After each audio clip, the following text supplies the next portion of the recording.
रही थी कि दीपिका पादुकोण की तरह से दीपिका आगे वाली ब्लैक वाली गाड़ी हम उसी के बिल्कुल बिल्कुल बगल में वो गाड़ी हम लगाएंगे। और ये देखिए रिपब्लिक भारत इस वक्त दीपिका की गाड़ी के बगल में गाड़ी है। क्या दीपिका ड्रग्स लेती है?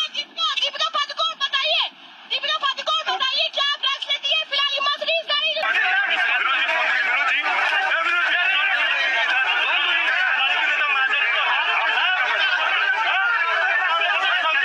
2002 में जब पहली बार प्रेस फ्रीडम इंडेक्स की लिस्ट जारी हुई तो उस समय इंडियन मीडिया की रैंकिंग दुनिया में 80th पोजीशन पर थी और पाकिस्तान, बांग्लादेश, नेपाल और भूटान जैसे देश हमसे बहुत पीछे हुआ करते थे। लेकिन आज 18 साल बाद 2020 में हालत ये है कि हम 142वें नंबर पर पाकिस्तान और बांग्लादेश जैसे देशों के साथ खड़े हैं और नेपाल और भूटान जैसे देश भी हमसे आगे निकल गए हैं। सबसे ज्यादा ये रैंकिंग 2003 में गिरी थी जब एक ही साल में इंडियन मीडिया 48 अंकों की गिरावट के साथ 80 से 128वें नंबर पर पहुंच गया था। पर फिर 2009 तक ये रैंकिंग स्टेबल रही, लेकिन 2009 के बाद फिर से गिरनी शुरू हो गई। गाइस, ये जो वर्ल्ड प्रेस फ्रीडम इंडेक्स की रैंकिंग है, ये हमें सिर्फ ये बताती है कि किसी देश में प्रेस को कितनी फ्रीडम है, कितनी आजादी है। ये हमें ये नहीं बताती कि उस देश में प्रेस की क्वालिटी क्या है, वो कंटेंट कैसा देती है। लेकिन गाइज, ये जानने के लिए हमें इस रैंकिंग को देखने की जरूरत भी नहीं है। हम खुद ही देख सकते हैं कि कैसे रोज इंडियन मीडिया में डिबेट्स के नाम पर सिर्फ चीखम चिल्लाहट होती है।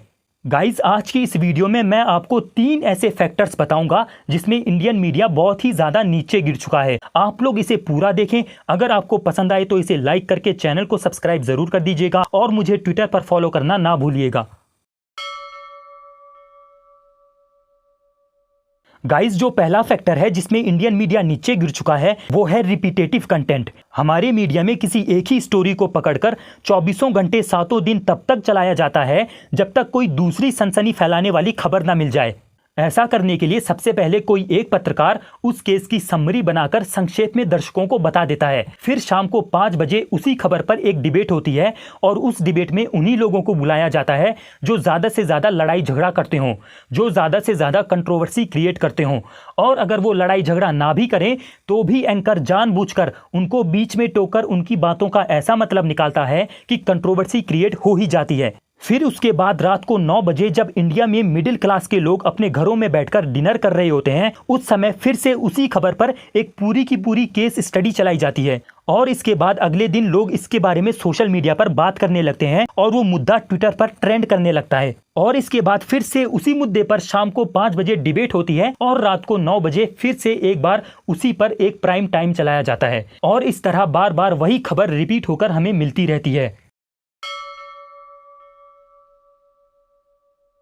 गाइस, जो दूसरा फैक्टर है जिसमें हमारा मीडिया नीचे गिर चुका है वो है कैरेक्टर असैसिनेशन। किसी एक इंसान को पकड़कर उसकी कही हुई 100 बातों में से किसी एक बात को पकड़कर तब तक उसका चीरहरण किया जाता है जब तक कोई दूसरी चीरहरण करने वाली खबर ना मिल जाए। ऐसा करने के लिए ये किसी ऐसे इंसान को पकड़ते हैं जिसे देश में ज्यादातर लोग जानते हों।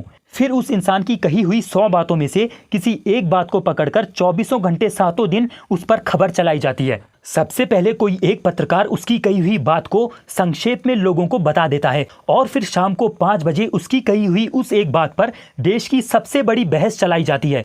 इस बहस में ऐसे लोगों को बुलाया जाता है जो उस इंसान की कही हुई उस एक बात का अर्थ का अनर्थ निकाल दें और फिर रात को 9 बजे उसी एक बात पर पूरा का पूरा 1 घंटे का शो चलाया जाता है।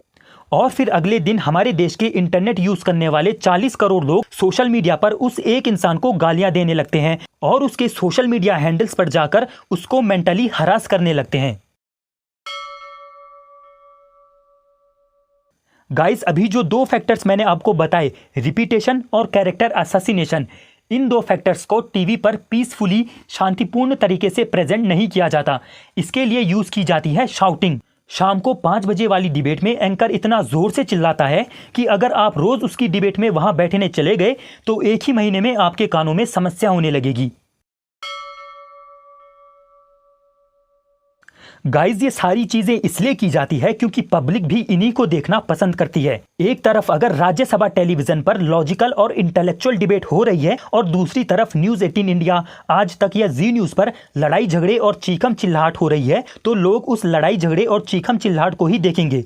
क्योंकि हमारे देश में एक मिडिल क्लास आदमी सुबह सुबह बीवी से झगड़ा करके तो ऑफिस जाता है और ऑफिस में बॉस की डांट खाता है और वापस घर आकर फिर से बीवी की डांट खाता है, ऊपर से बच्चे भी परेशान करते हैं। तो फिर थक हार कर शाम को 5 बजे उसे कुछ एंटरटेनमेंट के लिए चाहिए होता है, उसे कुछ ऐसा चाहिए होता है जो उसकी सारी थकावट को दूर कर दे। अब अगर वो फिल्मों में इंटरेस्टेड है तो फिल्म देखेगा, और अगर पॉलिटिक्स में इंटरेस्टेड है तो वो न्यूज़ देखेगा।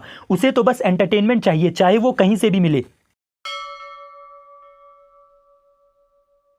गाइज, मैंने इन डिबेट्स को 2015 में देखना शुरू किया था। उस समय इनकी क्वालिटी काफ़ी अच्छी हुआ करती थी। एंकर लॉजिक और रीज़न के साथ बात करता था। अगर वो किसी को काउंटर भी करता तो उस काउंटर फैक्ट के पीछे एक लॉजिक होता था, और इसलिए मैंने इन डिबेट से काफ़ी कुछ सीखा। मैंने इनसे सही और गलत में फ़र्क करना सीखा। मैंने इनसे लॉजिक के साथ सोचना और काउंटर फैक्ट मारना सीखा। लेकिन गाइस, 2017 तक आते आते इन डिबेट्स की क्वालिटी काफ़ी ज़्यादा नीचे गिरने लगी। अब एंकर लॉजिक और रीज़न को छोड़कर सिर्फ गवर्नमेंट की चापलूसी करने लगा, और इसलिए मैंने इन डिबेट्स को देखना बंद कर दिया।